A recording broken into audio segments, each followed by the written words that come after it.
नमस्कार, मैं रोहित कुमार। आप न्यूज़ नेशन देख रहे हैं। खबर है बिहार विधानसभा चुनाव को लेकर के, जहां पर पहले चरण की वोटिंग होनी है 28 अक्टूबर को, लेकिन अभी भी एनडीए के अंदर में सीट शेयरिंग के फॉर्मूले पर कोई सहमति नहीं बनी है।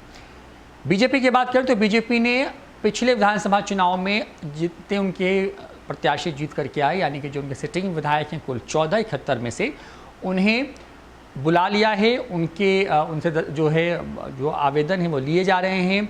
उनके क्रिमिनल बैकग्राउंड की जानकारी भी कही गई है कि वो साझा कर दें कि उनके ऊपर कोई केस तो नहीं है। सबसे बड़ी बात यह है कि बिहार विधानसभा चुनाव को लेकर के इस बार ऐसा पहली बार हो रहा है कि जब नोटिफिकेशन की तारीख जो है वो आ गई, नोटिफिकेशन शुरू हो गया, लेकिन बावजूद उसके अभी भी एनडीए के अंदर में जो है सीट शेयरिंग पर बात नहीं बन पाई है। बीजेपी जदयू के बीच में म्यूचुअल अंडरस्टैंडिंग नज़र भी आती है, लेकिन लोजपा की वजह से पेच वहाँ पर फंसा हुआ है। पिछले विधानसभा चुनाव की बात करें तो जिन 16 ज़िलों की 17 विधानसभा 71 जो सीटों पर चुनाव होने हैं, उनकी अगर बात करें तो उसमें से आरजेडी, क्योंकि नीतीश कुमार के साथ चुनाव लड़ी थी, तो 25 आरजेडी के पास आई थी, 21 नीतीश कुमार की जदयू ने जीती थी। जबकि बीजेपी और लोजपा एक साथ चुनाव लड़े थे तो लोजपा के हाथ में कोई भी सीट नहीं आई थी, लेकिन वहाँ पर जो बीजेपी थी उसने 14 सीटें जो हैं वो अपने नाम करने में जो है वो कामयाबी हासिल की थी। जितना मांझी को भी एक सीट मिली थी, भाकपा माले को एक सीट मिली थी, और सबसे बड़ी बात तो ये है कि इसी फेज की एक सीट जो कि मोकामा सीट थी वो अनंत सिंह जो कि निर्दलीय प्रत्याशी थे उन्होंने जीता था। तो बीजेपी ने भी 14 लोगों को एक तरीके से आप मान के चलिए कि टिकट कंफर्म कर दिया है, क्योंकि जहां से जो सिटिंग विधायक है उसका टिकट बहुत ज़्यादा कटने वाला नहीं है। कुछ मंत्री या फिर कुछ वैसे विधायक जिनको लेकर के निगेटिव फीडबैक से उनके टिकट काटने की बात हो रही है। ऐसे में बीजेपी ने भी तमाम लोगों के जो दस्तावेज हैं, तमाम लोगों के जो आवेदन है वो तमाम चीज़ें जो हैं मंगवा ली हैं, और एक तरीके से कुछ लोगों को वर्बली ये कंफर्म कर दिया गया है कि आपका टिकट कंफर्म है और आप जो है चुनाव मैदान में जा सकते हैं। उसमें से 14 में से 14 विधायकों का नाम है जिन्हें क्षेत्र में कैंप करने के लिए कह दिया गया है।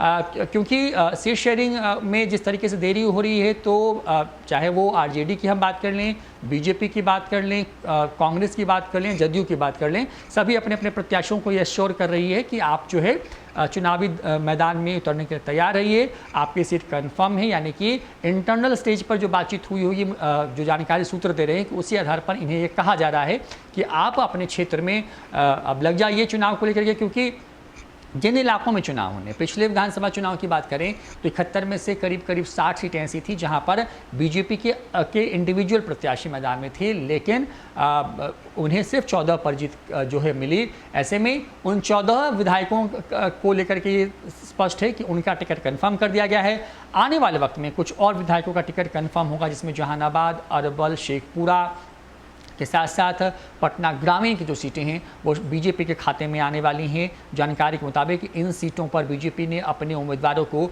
चुनावी मैदान में उतरने के लिए कह दिया है। बिहार विधानसभा के चुनाव कुल 3 चरणों में होने हैं। पहला चरण 28 अक्टूबर को है, दूसरा 3 नवंबर को, तीसरा जो चरण है वो 7 नवंबर को होना है, जिसके नतीजे 10 नवंबर को आएंगे। ऐसे में चुनावी रसाकसी के बीच में एक तरफ जहां आरजेडी सिंबल देने में लग गई है, दूसरी तरफ जहां जदयू ने भी सिंबल कुछ लोगों को दे दिया है, कुछ लोगों को तैयारी करने के लिए कह दिया गया है, तो तीसरी तरफ बीजेपी भी कहीं से पीछे नहीं है। उसने भी अपने सिटिंग विधायकों के टिकट को वर्बली कंफर्म कर दिया है, जो सूत्र बताते हैं।